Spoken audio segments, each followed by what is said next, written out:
estábamos escuchando la nota. Hoy tenemos de invitado especial a César Villalona con nosotros, es economista, y con él vamos a hablar sobre este tema tan importante y delicado, ¿verdad, César? Que definitivamente esta pandemia ha impactado tanto a nivel mundial, la economía, ¿verdad? ¿Cómo ha afectado? Bienvenido. Bienvenido. Muchas gracias por la invitación, mucho gusto. Un gusto para nosotros, y yo creo que cuando hablamos acerca de todos los efectos que iba a tener la pandemia, algunas personas dejaron muy de lado los efectos económicos, porque tal vez en algunos casos no iban a ser inmediatos, en algunos casos, ¿verdad? Lo veían muy a largo plazo, pero ¿en qué momento comenzó a verse mayormente estos efectos en la economía debido a la pandemia? Bueno, los meses más difíciles fueron marzo, abril y mayo para la economía nacional. En marzo comenzó la emergencia. La emergencia continuó, pero ya para junio hubo cierta reactivación. En esos 3 meses la economía estuvo bastante cerrada. Eso lo que quiere decir es que la mayoría de las empresas no estaban produciendo. Y la gente estaba en sus casas, ¿verdad? Claro. Mucha gente que trabaja en empresas, en el propio estado, se vieron obligadas a estar en su casa por la emergencia, también por la cuarentena. Entonces las empresas bajaron sus ventas, sus ingresos, cayó la inversión. En todo el año cayó en menos 6% casi, y el consumo 15%. Y entonces se produjo menos bienes y servicios, cayó la producción nacional. En el año 2020, la producción de bienes y servicios disminuyó casi menos 8%. Con respecto al 2019. Y aumentó el desempleo, obviamente, porque si las empresas están cerradas o están produciendo con menos capacidad, el empleo baja. Eso era prácticamente obligatorio, porque como fue un problema de salud pública y fue un fenómeno internacional, había que cerrar un poco la actividad económica. O sea, cualquier gobierno hubiera tenido que tomar medidas más o menos parecidas. Entonces, eso provocó desplome de la producción y del empleo, de la oferta de bienes y servicios, pero también muchas empresas producen para el exterior, que no venden aquí, sino que producen bienes y servicios que se llama para exportar. Y las exportaciones de El Salvador van a 2 destinos fundamentales. Estados Unidos, ahí se coloca el 45% de todo lo que se exporta, sobre todo productos de la maquila, café, azúcar, y Centroamérica, es el otro gran mercado. Ahí tenemos el 85%. El resto va a Europa, a otros países de América Latina, a China, que ya se está vendiendo bastante, a México, pero las exportaciones, la venta hacia el exterior cayó 21% en el año. Entonces muchas empresas que están vendiendo menos en el exterior, tienen menos ingresos, invierten menos, despiden gente. Ese es un fenómeno económico, digamos, natural. Y lo otro es que al caer la actividad económica, el gobierno recaudó menos dinero, porque si se está vendiendo menos, entonces se recauda menos. El gobierno recauda cuando nosotros compramos. Sí. Si nosotros compramos en un supermercado, pagamos IVA. Si ponemos gasolina en una estación de gasolina, pagamos 5 tributos sin darnos cuenta. Pagamos el IVA, pagamos 1% del combustible cuando se trajo, que se llama arancel, 20 centavos del fobial, 12 centavos para el subsidio al gas, 18 para el subsidio al transporte. Entonces, menos transporte, menos gente comprando gasolina, porque todos los sectores se vieron afectados, construcción, servicio, comercio, entonces los ingresos bajan. Pero el Estado compensó, digamos, con el endeudamiento que le aprobó la Asamblea. Porque si no se aprueban préstamos, entonces la finanza pública se hubiera visto mucho más afectada. Entonces también cayó la inversión del gobierno. En fin, fue un año donde hubo una contracción económica entendida como una disminución del consumo, de la inversión y de la producción nacional bastante fuerte. Y fue un fenómeno prácticamente mundial. Sí, eso es a nivel mundial. En nuestro país, César, ¿cómo podemos hacer también nosotros para poder formular una propuesta de más apoyo a que esto se pueda sentir menos? Porque no podemos decir erradicarlo, ¿verdad? Porque es una pandemia que todavía continúa y que no hay que olvidar, ¿verdad? Que no ha desaparecido, si bien los efectos los sentimos quizás con más fuerza en el 2020 porque hubo muchos más despidos, estuvimos en un stand-by laboral también muchas personas, pero de manera interna, ¿cómo podemos colaborar a eso? Bueno, es importante la inversión del Estado, primero la inversión pública, que se hace a través del presupuesto y del endeudamiento, que es parte del presupuesto. Más énfasis en la inversión social, más énfasis en la inversión en infraestructura. Yo creo que aquí hay un gasto que ha subido mucho, que a mí en lo personal me parece que debería no ser tan alto, sino ir más, que es el gasto a las Fuerzas Armadas.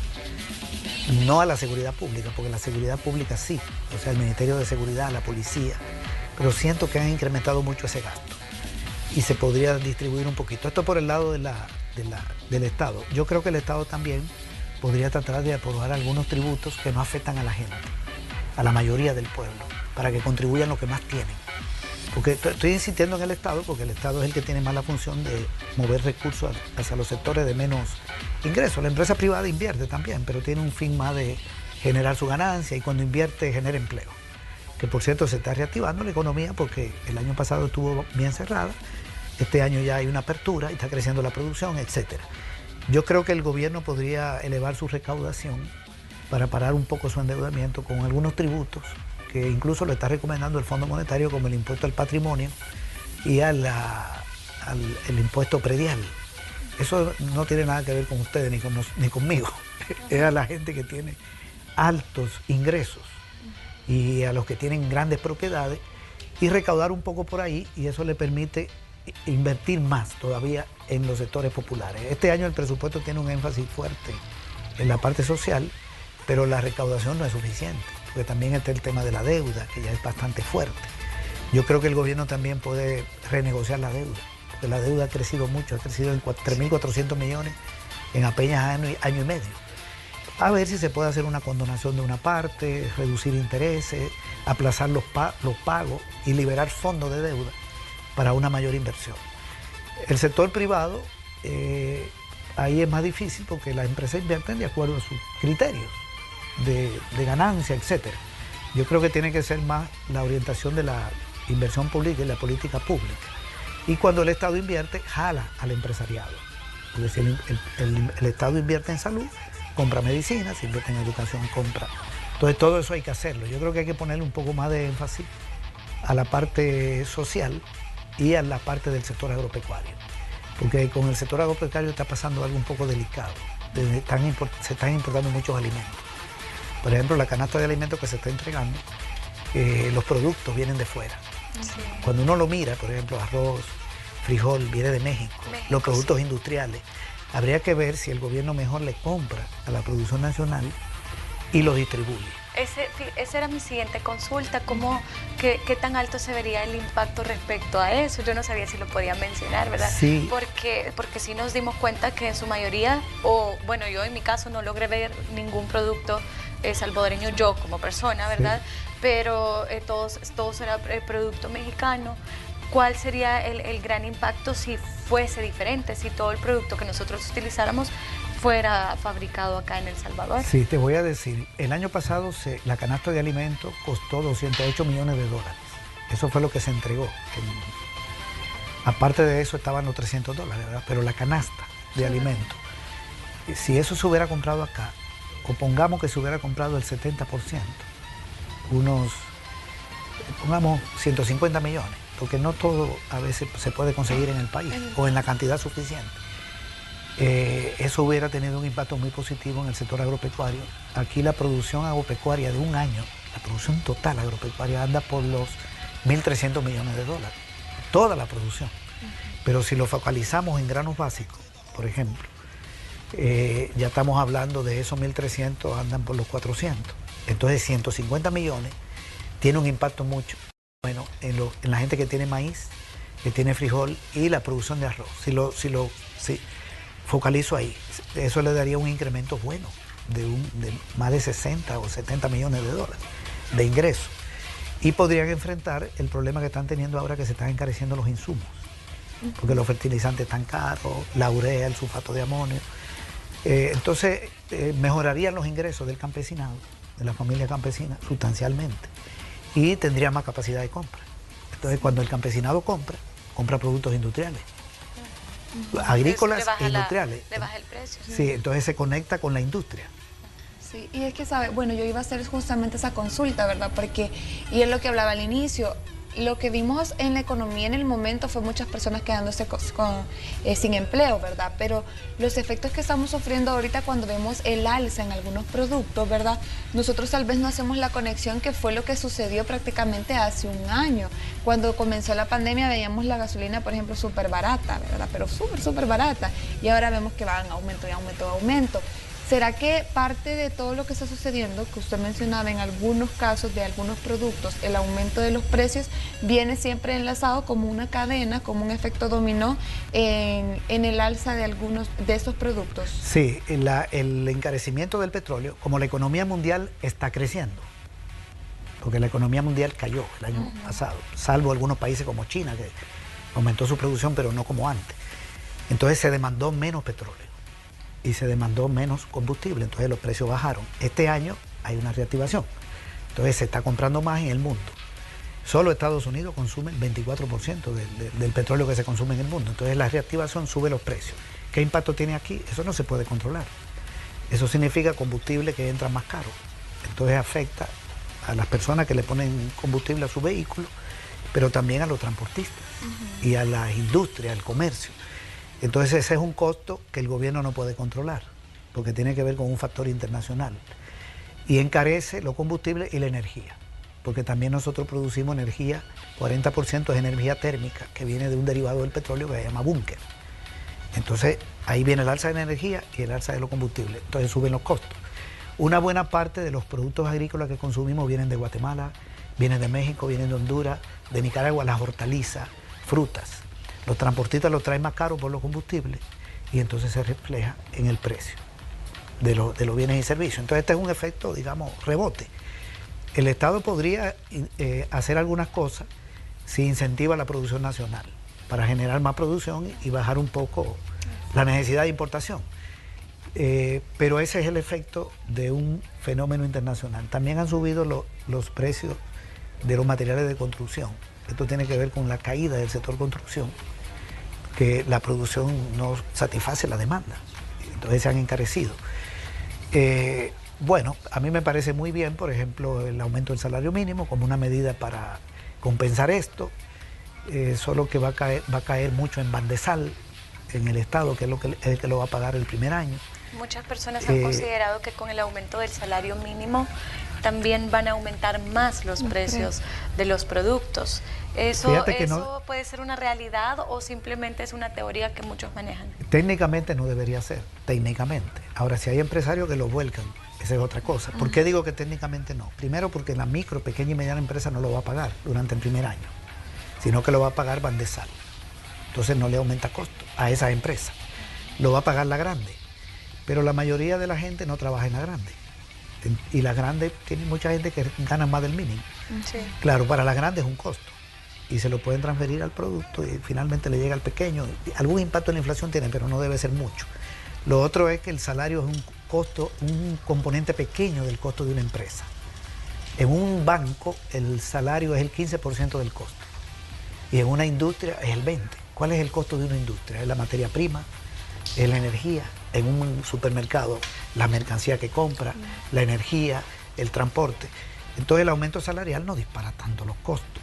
Y si el Estado está asumiendo una parte, entonces no debería ser una causa de incremento de precio. En el año 2017, yo me acuerdo cuando se subió el salario mínimo, la inflación fue 2.6 y fue un aumento grande. En Maquila pasó de 2.11 a 2.99, llegó a 304 comercios, servicios e industria, que estaba en 2.45, 46, 2.51. Y no hubo tanto impacto. Yo creo que el aumento de precios está más relacionado con los costos de combustible, de materiales de construcción y los costos de la energía, que ya se ha encarecido varias veces y que está afectando mucho lo del petróleo. Entonces, por eso yo creo que la respuesta debe ser más oferta de producción.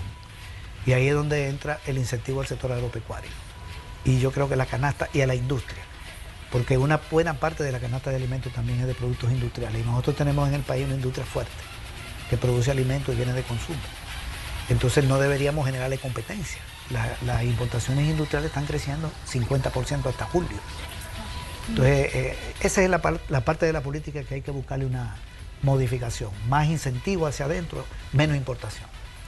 ¿En cuánto tiempo vamos a seguir viendo todo eso? Porque hay personas que pensaban que solo iba a pasar el año pasado o que solo iba a seguir este año. Estos efectos, ¿dentro de cuánto tiempo vamos a seguirlos viendo? Y si no ponemos un paro, ¿qué puede suceder? Bueno, hacer una proyección es difícil porque depende de la política económica, de la política del gobierno. Hay algunos factores de riesgo, por ejemplo, la deuda del Estado está muy alta. El año que viene hay que pagar 2.400 millones de intereses y amortización. Va a consumir mucho del presupuesto. Si el Estado detiene el endeudamiento buscando recursos de los sectores más poderosos, que tienen más dinero, no tiene un impacto negativo. Pero si se endeuda, que es la otra política, entonces el año que viene el presupuesto y el 2023 se va a ver resentido y va a haber recorte de gasto social. Entonces viene un impacto negativo. Entonces depende de lo que haga el gobierno. Depende mucho. Depende de la economía mundial. Yo creo que la economía mundial está en proceso de reactivación, eso es positivo, porque las exportaciones ya están creciendo muchísimo. También tenemos un factor positivo que son las remesas. Las remesas van a llegar a 7.000 millones y el año pasado fueron 5.900. O sea, hay factores positivos que permiten ver que la economía puede mejorar en lo que queda de año, el año que viene y el otro. Pero también depende de la política y para mí debería frenarse el endeudamiento, hacer una reforma tributaria, invertir más en el aparato productivo y frenar importaciones. Si el gobierno sigue esa ruta, para mí el impacto es más positivo. Claro. Y podemos salir más rápido. Pero también depende de la evolución de la pandemia.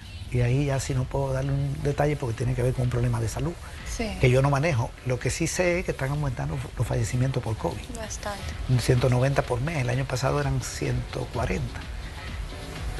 Pero bueno, está la vacuna. Si mejora el sistema de salud pública, también tiene un impacto positivo. Entonces depende de muchas cosas y de las políticas. No hay una evolución natural, sino que depende de lo que hagamos. Bueno, ayer vimos también buena noticia relativamente, bajó un poco el precio del combustible, 3.05 centavos, si no me equivoco. Sí, ojalá que eso se mantenga, que no se siga disparando, porque ese es uno de los costos más fuertes. ¿Qué consejos ya para finalizar podría brindar, César, para todas aquellas personas que se encuentran en un nivel de estrés probablemente con todas las noticias que se reciban y el tipo de información que éstas deben de recibir también para poder conocer cómo está la situación económica de nuestro país? Bueno, yo creo que la información que hay que brindarle a la población debe ser positiva, ¿verdad? O sea, hay una situación complicada, siempre la hemos tenido, pero mientras más orientación positiva, mejor, y darle una buena orientación a la gente sobre el tema del COVID y sobre el tema del Bitcoin, porque el 7 de septiembre entra una moneda nueva. Hay que dar información sobre eso. Yo siento que hay debilidades a nivel del Estado todavía. Y lo otro, a la gente, una recomendación es que consumamos lo fundamental, porque tenemos un futuro que no es muy seguro. Entonces, utilicemos bien el dinero. Claro. de la manera. Aprender a ahorrar también. Sí, y consumir lo fundamental. Y sobre todo consumir más productos nuestros. Locales. La población no puede hacer mucho, porque los ingresos no son buenos para la mayoría. Sí. Pero haciendo un buen uso, creo que podemos tener un impacto más positivo. Así es, y bueno, ya que hablaba también César respecto a consumir lo nuestro, quédese con nosotros porque hay buenas noticias de grandes emprendedores que nos van a estar acompañando acá en Hola El Salvador. César Villalona con nosotros, él es economista y le agradecemos mucho por llevar a cabo junto a nosotras este tema tan importante, ¿verdad? De cómo ha afectado la economía a nuestro país, este tema de la pandemia, ¿verdad? Sí, muchas gracias y muchas gracias a nombre del Colegio de Economistas, que fue el que me pidió que llegara. Muchísimas gracias, y ahí también nos han dejado ciertos contactos para que usted pueda, cualquier duda, desarrollarla con ellos, ¿verdad? Yo creo que en torno a la de la pandemia muchas dudas han surgido y qué bueno que podemos aclararla y saber qué cosas podemos manejar y qué otras cosas no se pueden manejar ni predecir. Muchísimas gracias, César, por estar aquí con nosotros y desarrollar el tema. Muy bien, muchas gracias a ustedes. Así vamos a continuar con más de Hola El Salvador. No nos cambien porque se vienen emprendedores que nos traen comida deliciosa, comida gorda. Uy, vamos. Reír, comer, bailar.